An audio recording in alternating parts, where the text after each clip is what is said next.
Hello, and welcome to the latest episode of Telco CyberTalk, where industry experts gather to discuss the current cybersecurity and critical business issues faced by communication service providers. Hi, I'm Avi Hein, Product Marketing Manager for Security Products at Allot. Joining us today in the Telco CyberTalk studio is Eduardo Holgado, Director of Product Management and SMB Segment Owner here at Allot. Eduardo, thanks for joining. It's always great to have you here. My pleasure.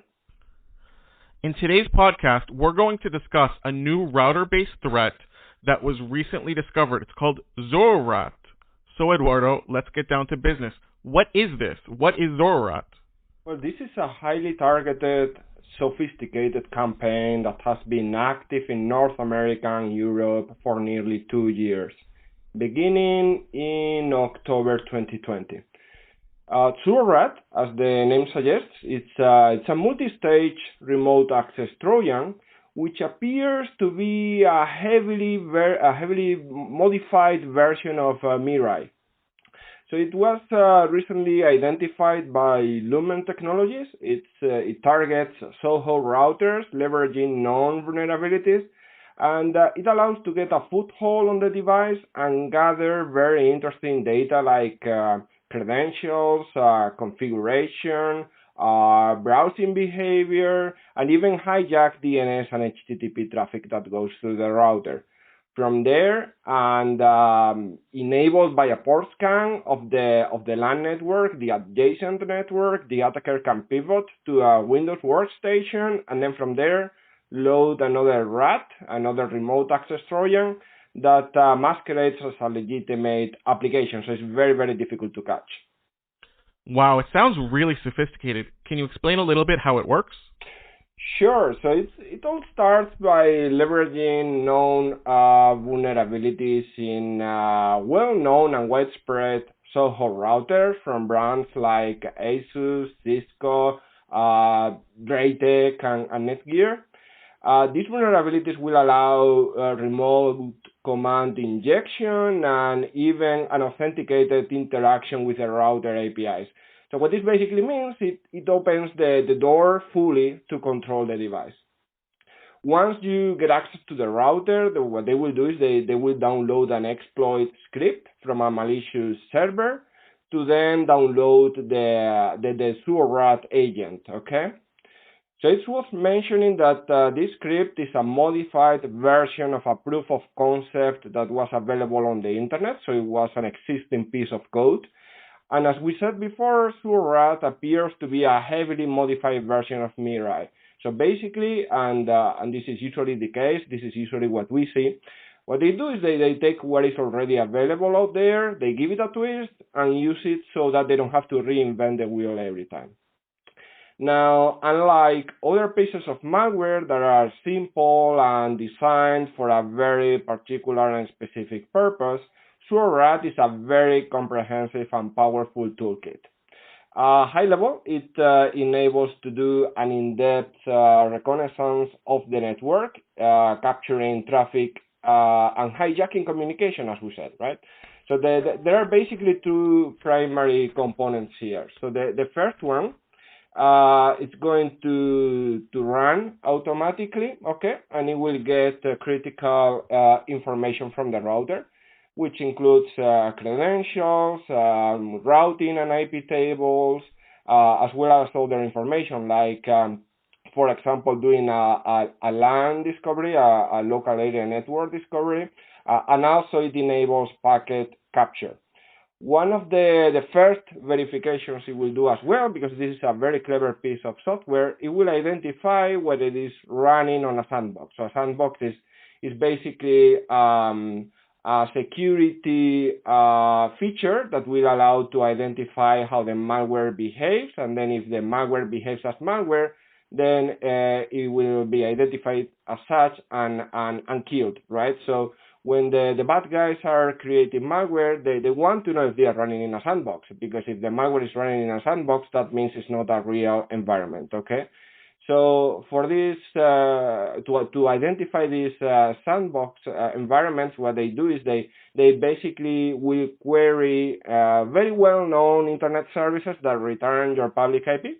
So basically, if I am directly connected to the internet from a router, then the expectation is that I am going to get a public IP, okay? If I am in a sandbox, it's a closed environment, it will not allow me to connect to the internet, so it will fail.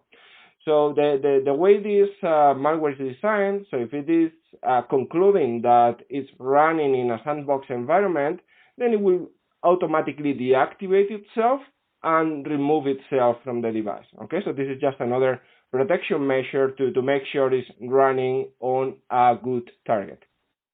So from there, what it will do is connect into a command and control server over a very well-defined port, and also if it identifies that there is an existing process, let's say for example that router got already infected, then it will identify that and it will kill it, because it wants to make sure that it's only one single instance of the malware running.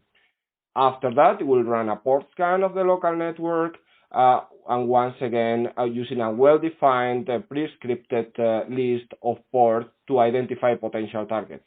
Because again, as we said before, it's targeting to pivot to the local network. It will target Windows devices, okay? And you can very easily distinguish a Windows device by running a port scan. So then at this stage, all of this information is collected and then sent to the command and control server. Last but not least, as part of this component, then there is another function initiated to capture credentials in clear and understand browser behavior, okay? So up until now, as we see, it's mostly automated. There is no much you have to do as the bad guy sitting wherever, okay? So just with this, it's returning very useful information for the malicious actor, okay? So I have very interesting data. And then from there, we move to a more manual stage where I have a long list of functions. So it's believed to contain up to 2,500 different ones. So it's crazy, okay? It's a very, very complete toolkit. And the hacker can then use any of those at its discretion, okay? So these include, for example, LAN enumeration to see IP and MAC addresses in the network, as well as DNS hijacking. So if this was not enough, then you can jump to another device in the network, okay? So you can jump to a Windows device from there and load an even more advanced piece of ZuoRAT. So once again, we are seeing here a good effort to hide the activity, okay, to do the job properly, because this ZuoRAT that they are loading on the Windows device is using a valid application certificate, okay? So this is one of the clear indications to identify malicious malware, malicious software, or anything that is not good on the system. You will get a warning if there is no legitimate certificate. So they even created this valid certificate so they can trick you, okay, on the security application so that it will run, okay. And from there, as expected, it will connect to another command and control server to give access to this infected device, and of course gather additional data and execute commands. Now, I think it's also very interesting to know here that they are even leveraging existing compromised routers to hide the activity. So what they do is they use them as proxies. So they go through them, and again, it's all in an effort to hide the actual location of the command and control server that is being managed by the hacker. Okay, so it's a very, very interesting, very, very powerful. Okay, so to summarize, multiple evasion techniques that in principle one might not expect in SOHO networks, but nevertheless these are becoming a reality. Wow. One of the things that some of the security researchers were suggesting is that this might even be a state-sponsored actor because of the complexity. Is this an isolated event, or can we expect similar attacks on SOHO networks in the future? So as mentioned, the toolkits and existing malware are very commonly modified and reused, so they don't have to create the attack from scratch. Most of the work is already done, and it's all about how much of an effort they want to make to create something new. On top of that, what they also know is that SOHO networks are more vulnerable due to the expected lack of protection. That is just the consequence of lacking resources and expertise. So basically, once the tool is there and automation capabilities are ready, it's just a matter of really bombarding targets one after the other, right? And due to that, these attacks can only grow, making SOHO network protection fundamental, especially these days where many people are working from home, right? And they are manipulating the business data. They have really confidential information that sells quite well on the dark web. And this makes them even a more attractive target for the bad guys. So we must understand that routers are the entry point for the home and for the business, okay? So just like you make sure that your front door is secure, you really have to make sure as well that your router is secure. That's a very important point. In addition to this, what are other security concerns that SOHOs face? I think more than ever, SOHOs are at risk because they are increasingly being seen as a lucrative target. They don't have the security and networking teams that large organizations have, and bad guys know this. Yet, they get hit by attacks that show a high degree of complexity and sophistication like this one here, okay? So there are many different attack categories that I could mention, but I think there are a few that are worth highlighting. So first of all, work from home, okay? This on its own is a big security risk. These devices are connecting to unmanaged and unknown networks, and it's not only that, then they are coming back to the office, right? So if they get infected, they are bringing that infection with them. In fact, according to BusinessTechWeekly.com, 62% of Wi-Fi related security incidents have been traced back to coffee shops, which I think is a really big number. Now, ransomware is still with us, okay? But the main point here is that small businesses are one of their main targets of ransomware, okay? So we see that small businesses with up to 100 employees or less are being targeted by 43% of ransomware, okay, which I think is a huge number considering there are very, very big businesses out there, okay? Only 43% is just for these very, very small businesses. Then we have, of course, IoT devices. So it's clear that these devices are built for functionality, but they are not that much built for security. They can be very easily compromised because there are known vulnerabilities that can be found on the internet, and bad guys there can just very easily see how they can be exploited. So they don't have to be really professionals, okay? So the information is there, is available. And then you combine this with the fact that they very often just use the default passwords. They are never changed. So it's very easy to get into these devices and compromise them and exploit them. Last but for sure not least is the old-fashioned phishing. This is still working, okay? It's very easy to trick people. And when you get to one of these pages, it's just a matter of collecting the data. So you show this form where you are asking for all the PII information, your social security number, your ID, anything and everything, right? And again, they are selling this quite easily on the dark web. Thanks. I think it's pretty clear to say that, all the old threats and all the threats we've been hearing about for years, they're only going to get bigger. They're not going away. Zorat itself was in the network for about 2 years, since October 2020, and it was only recently that we discovered it. As we like to say, consumers and also small businesses can't be their own CISOs. Mm-hmm. So that perhaps is the need for network-based security, one of which, of course, is Allot. So can you tell me, how is Allot's solution different than other alternatives that we might hear on the market? Sure. So as we were saying, SOHOs have never been properly protected due to the lack of resources and skills.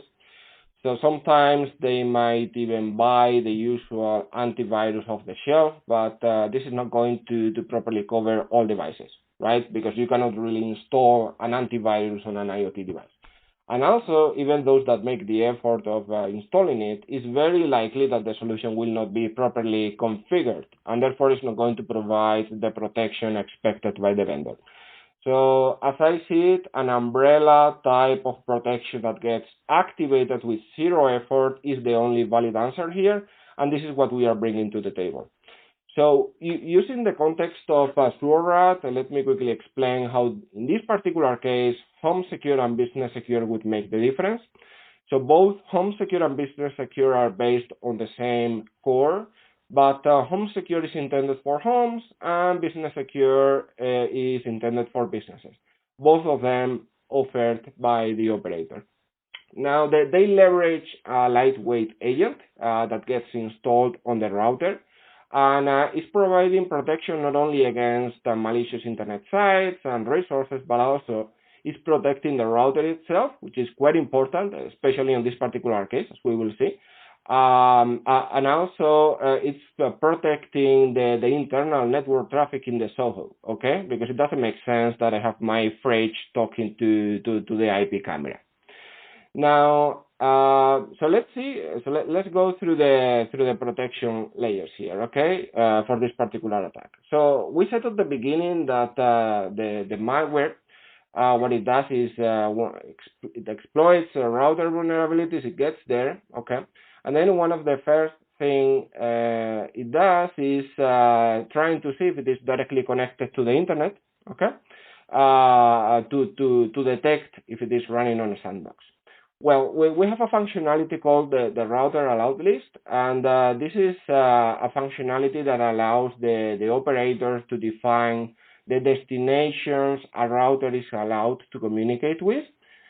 And I will repeat the router, okay? So it's the router, not the devices behind the router. Of course, I want the devices behind the router to have a more open communication to the internet, but the router itself really only needs to communicate with what is known as the ACS servers of the operator, which are used to control these routers. DNS servers, potentially NTP servers, and not much else, okay? So for sure, they shouldn't have open communication to the internet. So it's important to know that this very first layer will block the attack in 100% of the cases. Because as we said, if ZuoRAT is not able to connect to the internet, and this is what is going to happen, right? Because we are blocking all the communication that is not safe, that is not allowed, okay?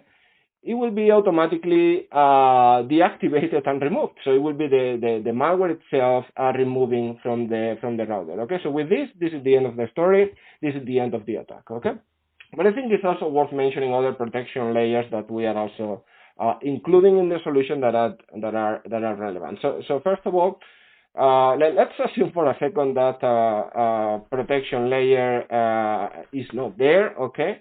One of the things that the malware was doing is doing DNS hijacking, okay? So what we are doing as well is protecting this. What the agent will do is, if it identifies that there is an unsafe DNS server, unsafe DNS servers are defined by the operators.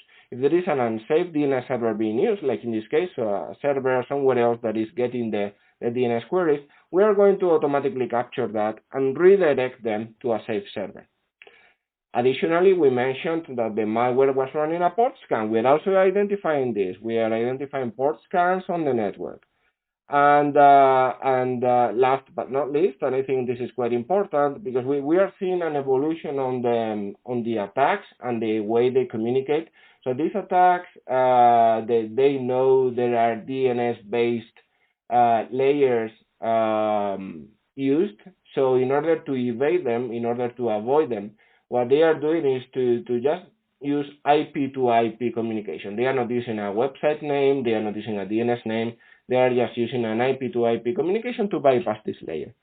The reality is that with our solution, we capture that too, because we are not only looking at domains, but also IP addresses. And on this particular attack, I'd say the majority of the communication was over direct IP to IP communication that we will, of course, block, okay? So as we just explained, so we are able to block this attack at many different stages of the attack chain.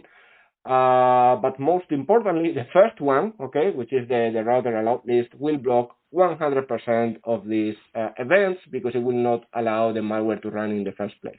Okay, so we have been blocking the malicious intent of ZuoRAT and many other cyber threats for a long time. However, I'd like to say that ZuoRAT is exactly the type of advanced malware where Allot Secure shines, really, okay? And this is one of the main reasons we are there to mitigate these advanced attacks that are growing, okay? And they're going to get increasingly common. So it's very important to have a multi-layer security approach. It's fundamental, okay, to neutralize them effectively and as early as possible on the attack chain. Thanks so much for that great explanation. I think it's pretty clear. It's very clear that small businesses are at risk, and it's critical to protect traffic from the point of entry, the router, and keep any kind of malicious attack from spreading throughout the network. I know I've learned a lot today. Thanks for joining. That's it for this episode. Thanks for joining us. If you haven't already, subscribe to this podcast to ensure that you get the next episode of Telco CyberTalk.